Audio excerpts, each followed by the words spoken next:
करो तो पढ़ाने की कोशिश किया करो। तो अब हम पढ़ेंगे योग नाद बिंदु उपनिषद। ठीक है, नाद बिंदु उपनिषद में हमें क्या क्या देखना है एग्जाम के पर्पज से। नाद बिंदु उपनिषद नाद पे आधारित है। इसमें संख, इसमें जो हंस है उनको बिल्कुल याद रखना, बहुत काम आने वाले हैं, वो आपको हेल्प करेंगे एग्जाम में। अब कैसे, वो बताता हूं मैं। सिलेबस है नाद बिंदु उपनिषद में, इसमें हंस विद्या का वर्णन है। हंस विद्या, हंस विद्या के नाम से ही मतलब इसमें नाद बिंदु में है। उनके अंग उपांग का वर्णन है, उससे क्वेश्चन आते हैं। ओमकार की 12 मात्राएं बहुत इंपॉर्टेंट है भाई। उनके साथ प्राणों के विनियोग का फल आपको पता होना चाहिए। नाद के प्रकार, नाद बिंदु है तो नाद तो पता ही होना चाहिए। नादानुसंधान साधना का स्वरूप, जो मनोलय स्थिति क्या है इसमें, मन के विलीन का, उसी को मनोलय बोलते हैं। मनोलय की स्थिति क्या होती है। नाद बिंदु किससे लिया है, ऋग्वेद से। किसका भाई है, बताओ कोई। नाद ऐतरेय। बिंदु ऐत्रेय। ऐतरेय। हाँ, ऐसे याद कराया था आप लोग को। वेद जो है ऋग्वेद है, 56 मंत्र है। ठीक है, मोदी जी की 56 इंच की छाती है ना, वैसे ही नाद बिंदु की 56 मंत्र हैं इसमें। आसन इसमें सिद्धासन है। आसन केवल सिद्धासन है। मुद्रा वैष्णवी मुद्रा है नाद बिंदु में। अवस्थाएं इसमें 4 हैं, जागृत स्वप्न सुषुप्ति और तुर्या। हंस विद्या उनके अंग उपांग का वर्णन सिलेबस में आते हैं। परब्रह्म का स्वरूप ओमकार को हंस मानकर उसका वर्णन किया गया है। मतलब ये हंस की तुलना ओम से की गई है। ओम अकारो दक्षिण, पक्ष उकार स्तुतर स्मृत, मकारम पुच्छमित्याहुर अर्धमात्रा तु मस्तकम।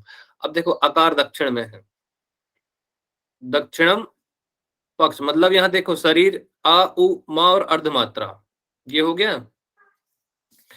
अब देख लीजिए यहाँ पे, आ जो है वो दाएं आंख को, दाएं पंख को, ये दायां पंख दिख रहा है, दायां पक्ष मतलब दायां पंख।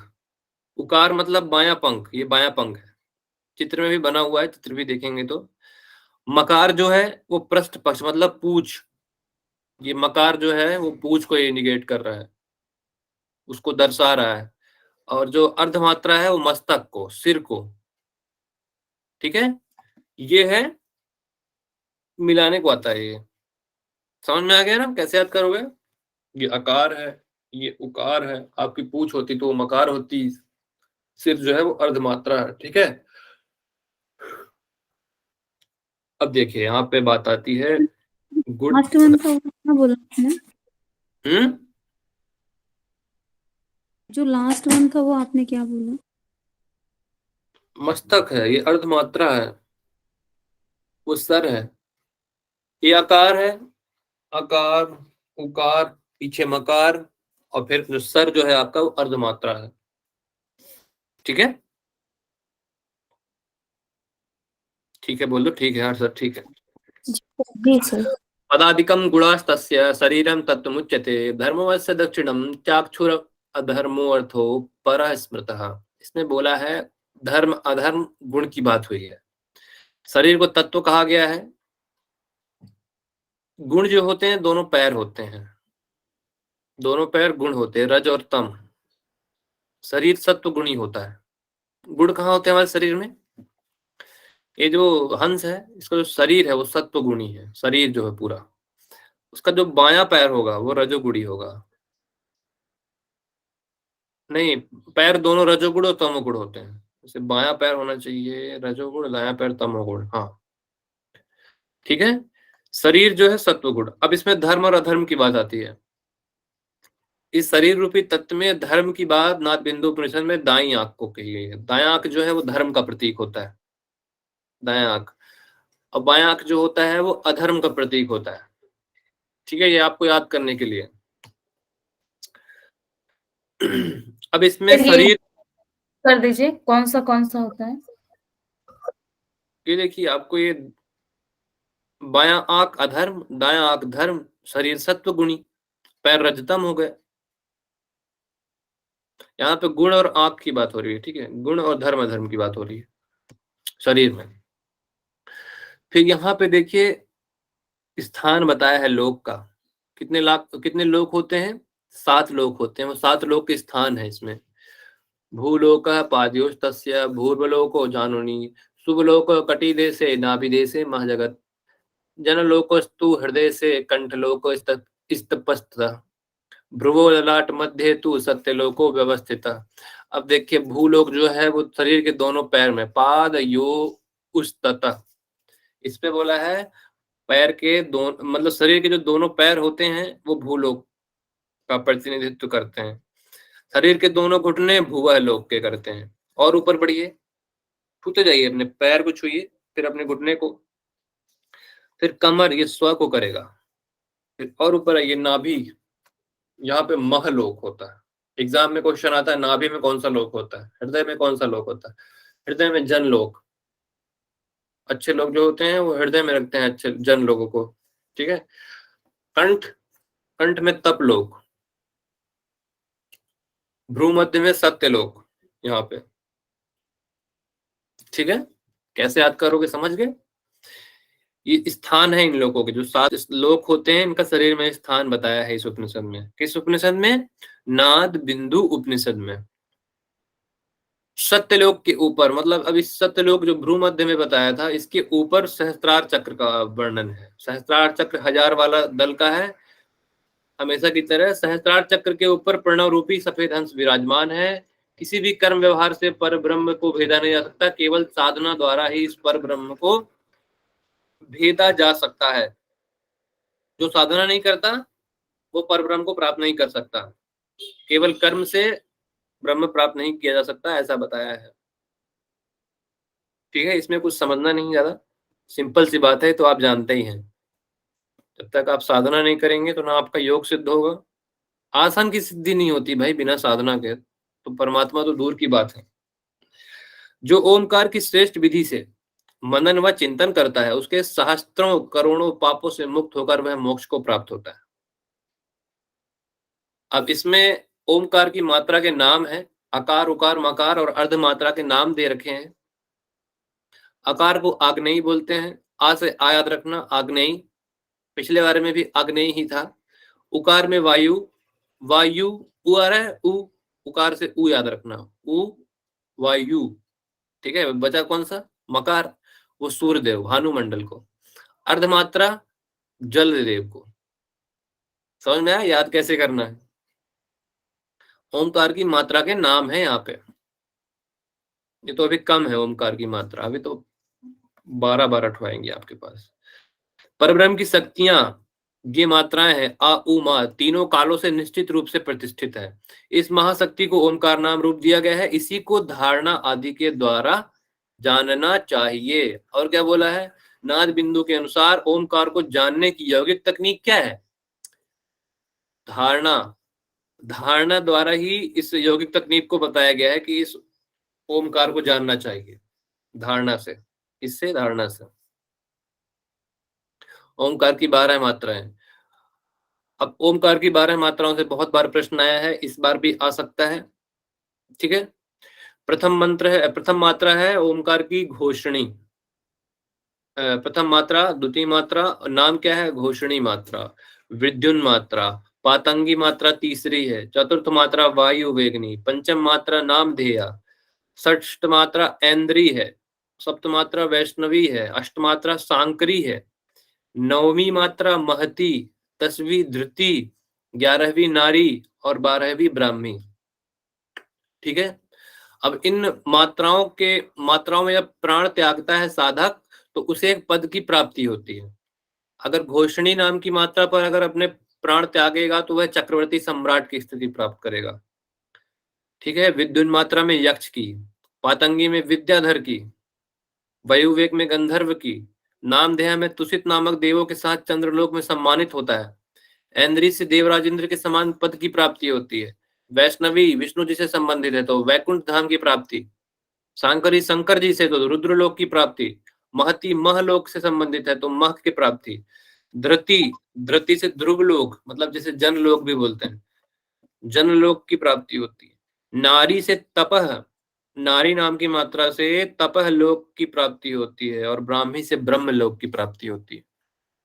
एग्जाम में बहुत इंपॉर्टेंट है भाई आए, ठीक है। घोषणा करती विद्युत आई, पतंग वायु में उड़ाया। पतंग वायु में उड़ती है, नाम चलाया इंद्र ने। विष्णु शंकर के पास महती रहती है और धरती जागी नारी की ब्रह्म को प्राप्त हुआ। ये तरीका है, ठीक है, याद करने का। ऐसे हमने ऐसे याद किया था। घोषणा करती विद्युत आई, पतंग वायु में उड़ाया, नाम लिया इंद्र का, विष्णु शंकर, महती धरती नारी ब्रह्मा के पास गए। मैंने ऐसे याद किया था। इसमें हल्का सा डिफरेंट है। मेरा वाला अच्छा लग रहा है ट्रिक तो वो याद कर लो, या फिर ये लिखा तो है ही आपके पास। रिपीट करना सर। घोषणा करती विद्युत आई, घोषणा करती विद्युत आई, पतंग जो होती है उसे वायु में उड़ाया। घोषणा करती विद्युत आई, पतंग वायु में उड़ाया, नाम लिया इंद्र का। फिर विष्णु शंकर महती धरती, नाम लिया इंद्र का। वैष्णवी शंकर महती धरती नारी ब्राह्मी के पास गए। तो नाम सिंपल था, ठीक है।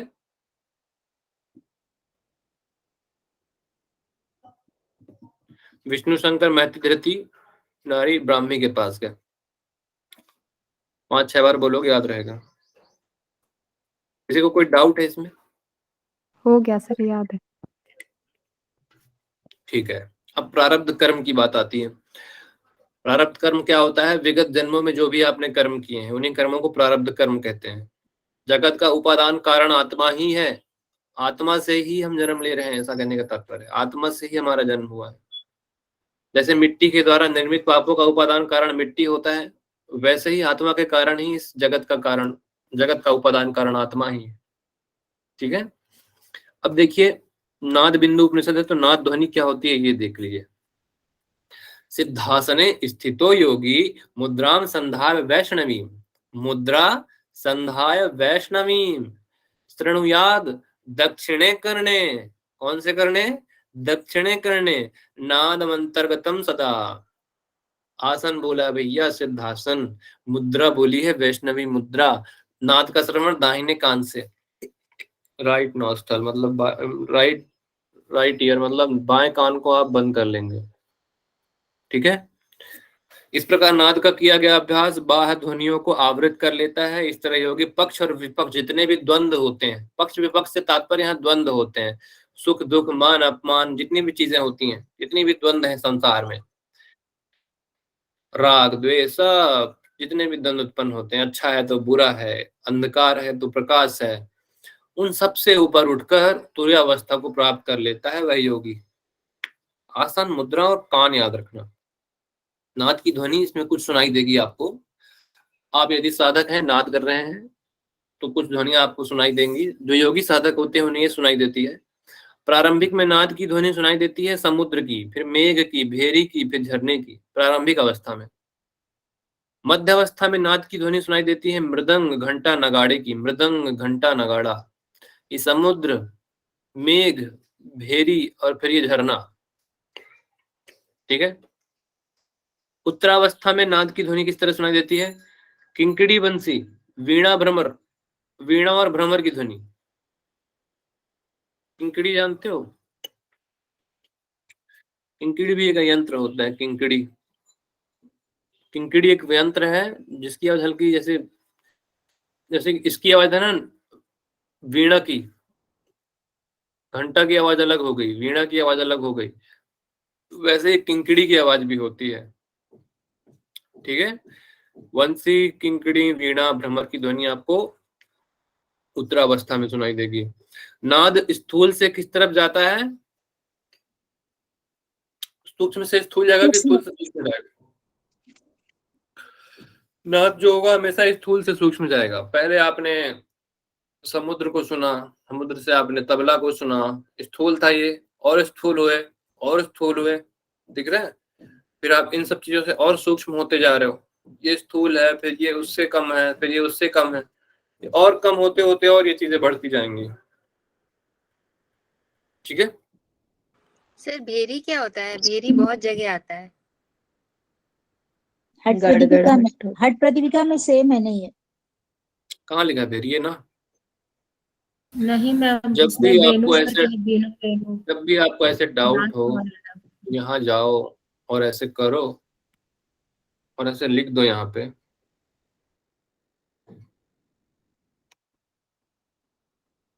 भेरी,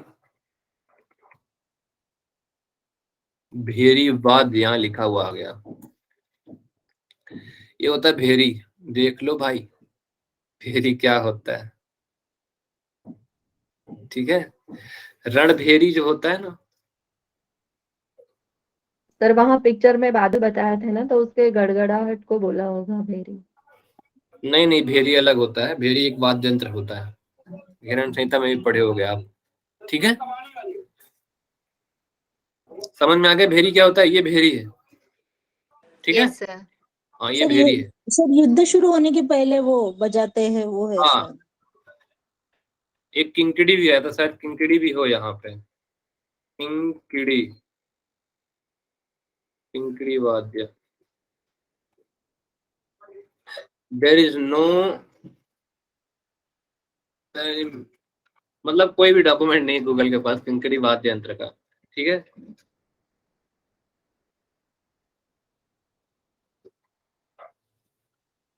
नहीं है भाई, किंकड़ी नाम का कुछ भी नहीं है। किंकड़ी ऐसे ही लिखेंगे ना, किंकड़ी अब कैसे लिखेंगे? गूगल बाबा फेल हो। हाँ, सर हठी योग के आगे गूगल बाबा फेल हो जाते हैं। बहुत बड़ी चीज है यार ये, किंकड़ी इंकड़ी नहीं मिलते हैं, इसलिए पता ही नहीं है। अभी हम लोग कहाँ थे वो देखो,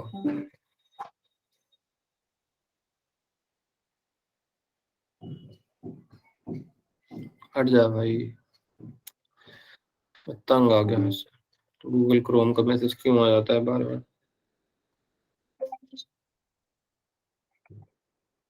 सब आपने पढ़ लिया है, ठीक है, बहुत इंपॉर्टेंट है, इसको अच्छे से रट लेना एग्जाम में जाने से पहले। अब देखो, नाद पढ़ रहे हो, नाद बिंदु उपनिषद, तो इसमें नाद के दो प्रकार है। नाद के दो प्रकार है, एक सूक्ष्म नाद, एक घन नाद। सूक्ष्म नाद सूक्ष्म से सूक्ष्म होगा, जिसमें अति मंद ध्वनियां सुनाई देंगी। घन नाद उससे भी श्रेष्ठ होगा, उसमें कोई ध्वनि सुनाई नहीं देगी, वो अभेद ध्वनि होगी, उसे कोई सुन नहीं सकेगा। ठीक है, नाद के दो प्रकार। साधक का मन सर्वप्रथम जहां भी किसी भी सूक्ष्म, अति मंद अथवा घन नाद में लगता है, उसे अपने मन को वहीं पे केंद्रित करना है। उससे उसका चित्त जो है तन में विलीन होने लगता है। मतलब जहां पे भी उसका मन लग रहा हो वहां पे करने बोला है। संयमी पुरुष को चाहिए कि नाद श्रवण से भिन्न भिन्न विषय वासनाओं को उपेक्षित करके सतत अभ्यास द्वारा मन को तत्क्षण ही उस नाद में नियोजित करें। ठीक है, अपनी वासनाओं से अपने विषयों को हटाकर अपने नाद में ही अपने मन को लगाना है संयमी पुरुष को। सदैव चिंतन द्वारा उसी में रमण रहे, किसमें? उस नाद में। चिंतन द्वारा सहज ही चित्त का नाद में लीन हो जाना संभव है। यह नाद मन रूपी हिरण को बांधने में जाल का कार्य करता है। ब्रह्म रूपी प्रणव में संयुक्त हुआ यह नाद स्वयं ही प्रकाश स्वरूप होता है। मन के विलीन होने से ही भगवान की विष्णु परम पद का प्राप्ति होता है। इंपॉर्टेंट पार्ट है ये, क्या है? विष्णु के परम पद की प्राप्ति होती है।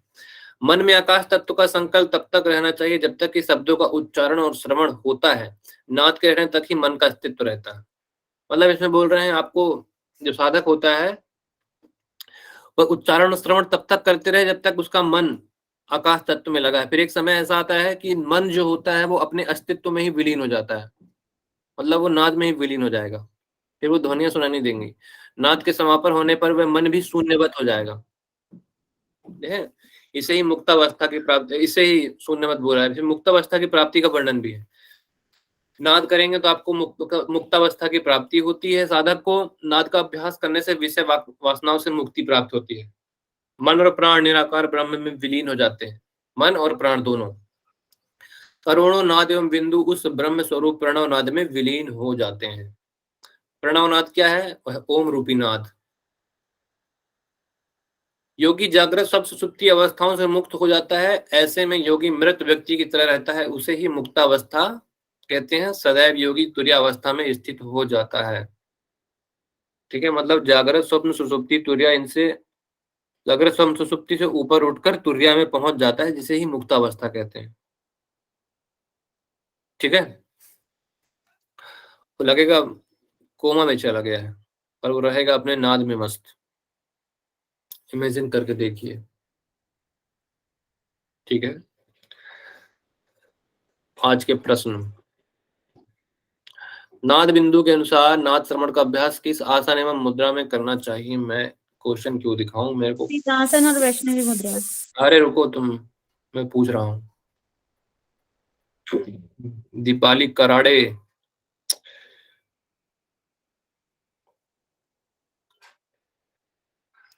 कौन उत्तर देगा? सर क्वेश्चन नहीं दिख रहा है। हाँ, अभी क्वेश्चन नहीं दिखेगा, मैं क्वेश्चन खुद ही पूछूंगा।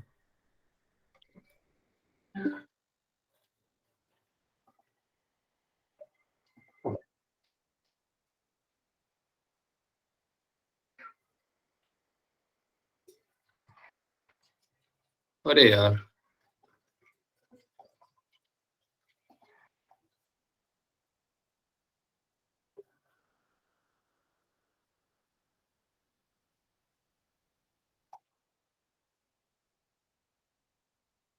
देख लो क्वेश्चन, देख लो आप एक बार।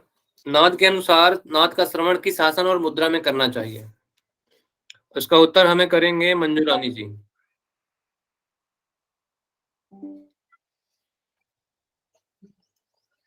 Manju Rani, open your mic.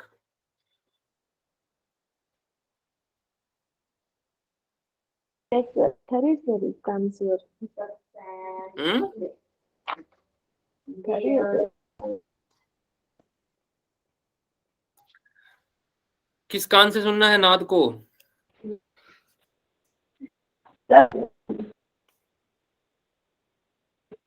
चलो मेरे को कोई और बताओ, आपका आवाज ही नहीं आ रहा, प्लीज।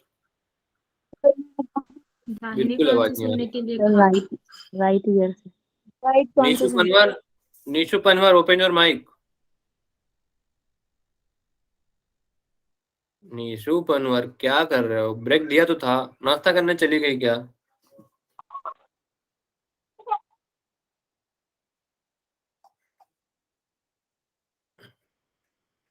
फोकस नहीं है क्या आप लोगों का यार? साक्षी पाल, सर राइट ईयर से। राइट ईयर से। अच्छा, किस आसन में बैठना है सद्भावना जी? सर पद्मासन में। क्यों बच्चू, कर दिए ना गलती? सिद्धासन में। सिद्धासन में। क्यों बच्चू, कर दिए ना गलती?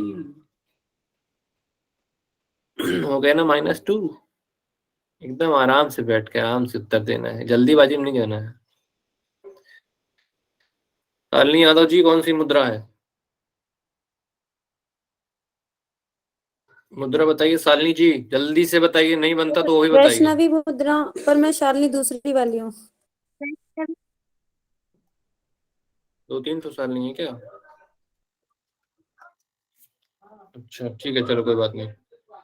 नेक्स्ट क्वेश्चन, ये देख लो आप कंप्यूटर स्क्रीन में।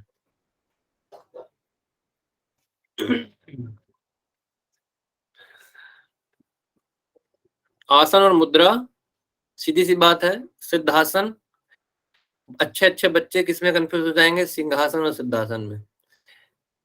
ठीक है, 4 भाई हैं, 4 में से कभी कभी चारों सेम आते हैं, ये 2 जुड़वा भाई हैं। 3 और 2, ये 2 और 3 जो हैं, ये दोनों जुड़वा भाई हैं।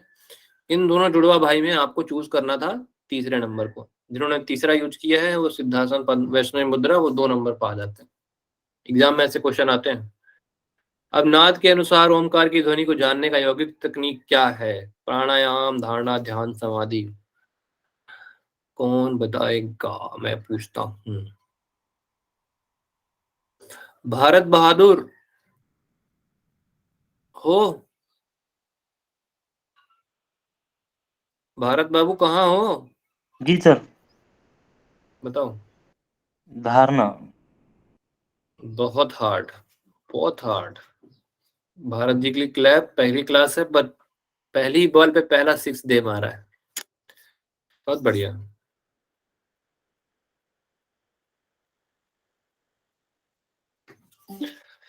अगला प्रश्न, नाद बिंदु के अनुसार ओमकार की किस मात्रा में प्राण का त्याग करने से ब्रह्मलोक की प्राप्ति होती है? ब्रह्मलोक चाहिए, किस नंबर पे आया था ब्रह्मलोक? वो देख लो, 9वीं था, 5वीं था, 10वीं था या 12वीं था। ठीक है, अब मुझे ये बताएंगे इसका उत्तर। Damini Sahu, yes sir. बताओ यार, जल्दी बताओ। पूरी 12 मात्राओं के नाम सुनाओ, जितने भी याद आते हैं। नहीं पता है सर।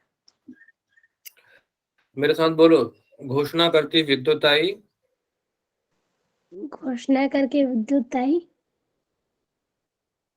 पतंग वायु में उड़ाया, पतंग वायु में उड़ाया, नाम लिया इंद्र का, नाम लिया इंद्र का, विष्णु शंकर महती धृति नारी, विष्णु शंकर महती धृति नारी, विष्णु शंकर धरती नारी, विष्णु शंकर महती धृति नारी, विष्णु शंकर धृति महती धृति नारी। महती धृति नारी, ब्राह्मी के पास गए, ब्रह्मा जी के पास। ब्रह्मा के। ठीक है, यस सर। तो ब्रह्मा जी कहाँ पे है, कौन से नंबर में है? आखिरी में है, 12वें लोक में। ठीक है, ये देखो, नाद बिंदु के अनुसार ओमकार की किस मात्रा में प्राण त्यागने से ब्रह्मलोक की प्राप्ति होगी? ब्रह्मा के पास गए तो ब्रह्मा लोक ब्रह्म के पास ही होगा, वो 12वें नंबर में है, तो 12वां इसका उत्तर होगा। जिन्होंने भी 4 उत्तर किया है वो उनको +2। नाद बिंदु के अनुसार ओमकार की 12वीं मात्रा कौन सी है? ये प्रश्न एग्जाम में आया था। कितना छोटा छोटा बच्चों वाला क्वेश्चन आता है कभी कभी, देख रहे हो? जिसको वो याद है मैंने जो बोला अभी, वो पक्का इसमें प्रश्न में उत्तर पा जाएगा। 12वीं मात्रा ब्राह्मी है, नो डाउट।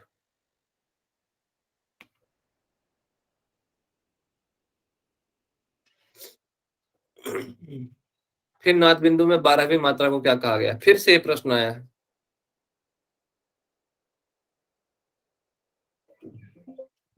अरे यार, ये क्या दिक्कत है इसका? तो 5वां प्रश्न है, सही उत्तर का चयन करना है आपको। कंप्यूटर स्क्रीन पे देख लो। द्वितीय मात्रा का नाम क्या है? द्वितीय मात्रा का नाम ये है, 10वीं मात्रा का नाम ये है, 10वीं का नाम ये है, 10वीं का ये, 12वीं का ये।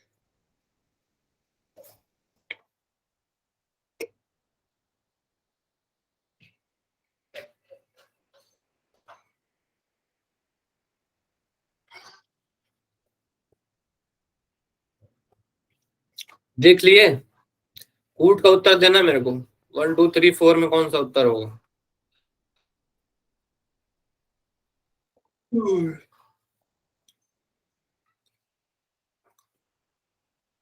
कूट देखकर उत्तर कीजिए।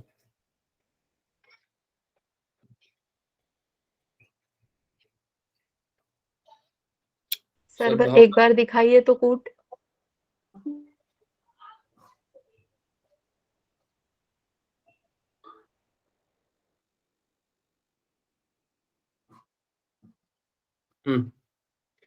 नाद बिंदु के अनुसार ये कूट देख लीजिए।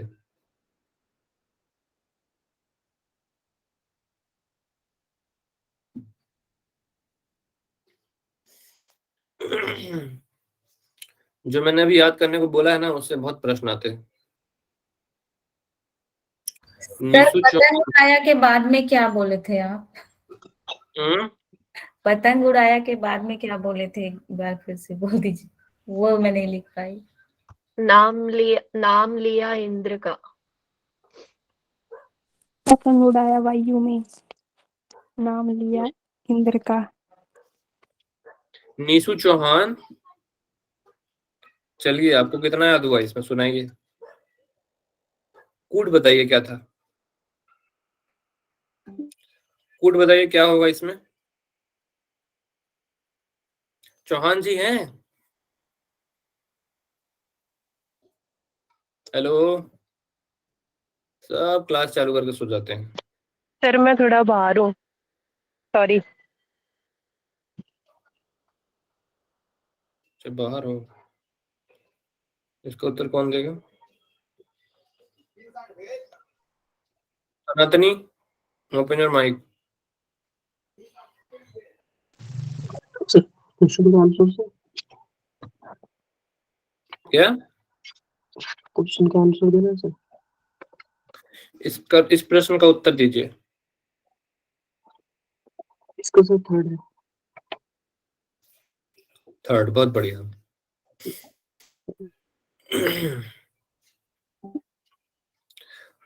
अब देखो आखिरी प्रश्न जो है कितना इजी है, दिखाता हूँ आपको।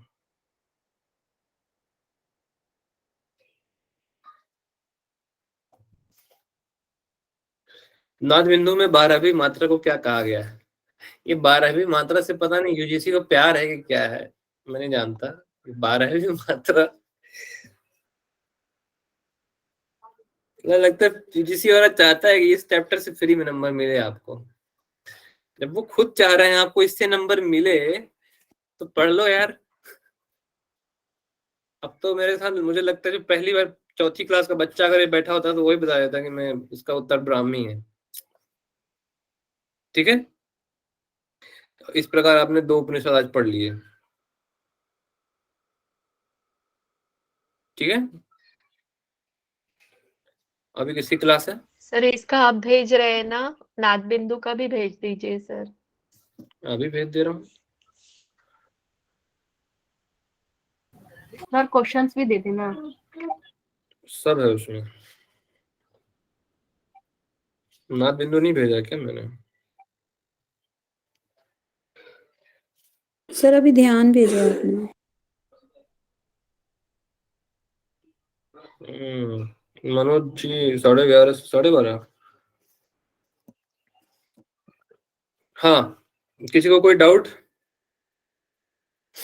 ऐसे एग्जाम में क्वेश्चन करना है। ठीक है, अभी देखो 2 उपनिषद आप लोग को मैंने आज पढ़ा दिया। अब आप लोग का ब्रेन लैग हो जाएगा, हैंग हो जाएगा, वरना मैं तीसरा भी खत्म ही कर दिया था अभी आधे घंटे में।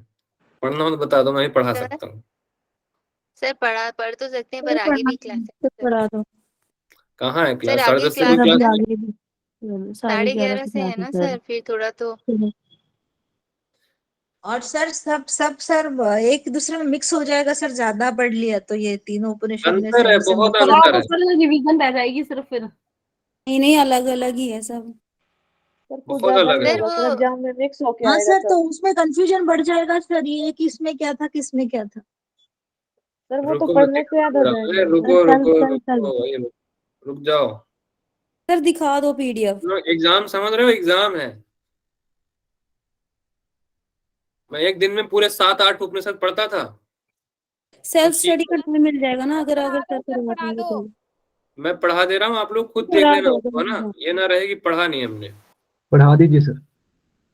पढ़ा दीजिए। सर उसमें जो 7200 था वो 72,000 ही है ना?